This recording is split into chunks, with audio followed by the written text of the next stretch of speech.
एक महात्मा थे, उन्हें एक धनी मानी व्यक्ति के घर जाने का अवसर प्राप्त हुआ। उसका आग्रह था कि महात्मा आ जाओ। धनी मानी लोग महात्माओं को भी अपने किसी न किसी स्वार्थ की पूर्ति के लिए बुलाते हैं।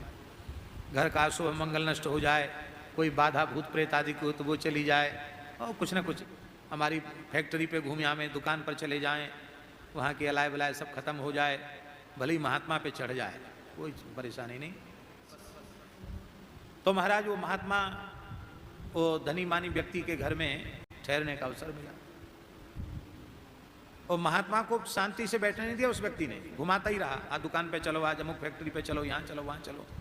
बोले आए फंसे सो आए फंसे, यहाँ तक के सब जगह पगला कराए, शौचालय तक में ले गया कि यहाँ तक यहाँ भी पाँव धर दो महाराज। सब जगह घुमाया पूरे मकान में। सोचे 2-3 दिन हो गए, कथा वार्ता का तो कहीं कोई नाम ही नहीं है। तो उन्होंने कहा बच्चा आप तो अब कल तो हमको जाना ही है, 2-3 दिन कहीं कोई भगवान की चर्चा आपने नहीं की, खाली संसार की चर्चा आप करते रहे।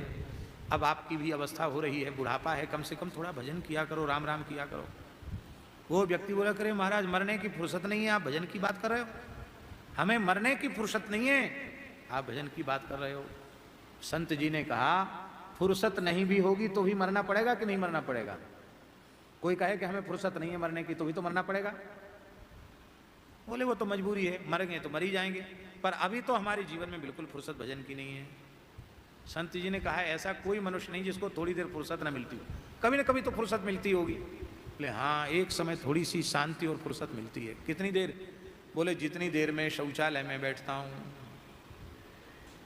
आजकल तो शौचालय में भी पत्र पत्रिकाएं रखी रहती हैं, वहाँ भी टेलीफोन की सुविधा रहती है, अति आधुनिक। उस जमाने में जब वो संत जी गए होंगे तब ये सुविधा नहीं रही होगी, मोबाइल नहीं चला होगा।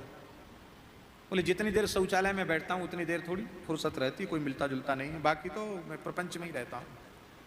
महात्मा ने मन में सोचा चलो कैसे भी राम राम तो करे। बोले तुम तो शौचालय में ही सीताराम सीताराम सीताराम जब तक वो किया करो। किसी तरह से भजन में लगे। इस कथा को सुन के आप लोग शौचालय में नाम कीर्तन मत करने लग जाना, मानसिक नाम जब तो वहाँ भी हो सकता है, बाकी तो सावधानी रखनी चाहिए। तो महाराज जी वो नाम जपने लग गया।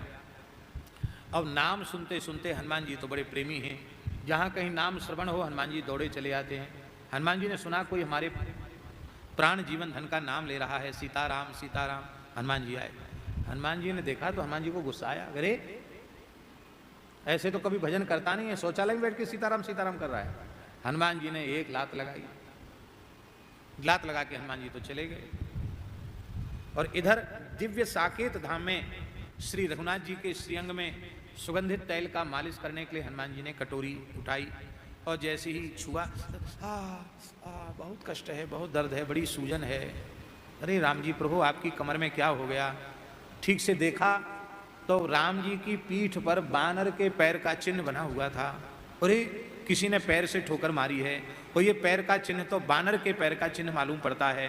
बोले हाँ, एक है तो हमारा बड़ा भगत बंदर है, पर कभी कभी उद्दंडता कर देता है, उसी बंदर ने ये जोर से पैर की चोट लगाई है, उसी से पीड़ा हो रही है। तो हनुमान जी बोले अरे दुष्ट बानर है कौन, उसको बताओ महाराज, अभी उसको दंड दूंगा।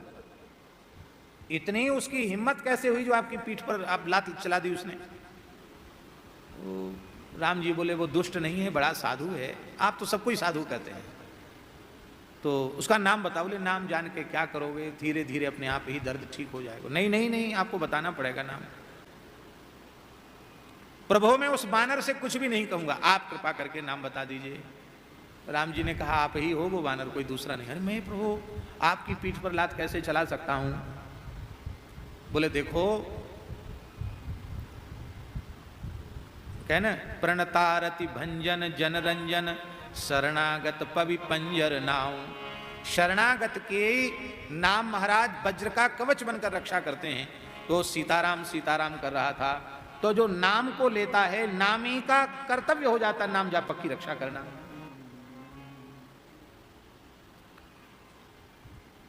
तो वो तो नाम राम कर रहा था और मैं उसकी सुरक्षा में खड़ा था, और आपने उसी समय लात चलाई।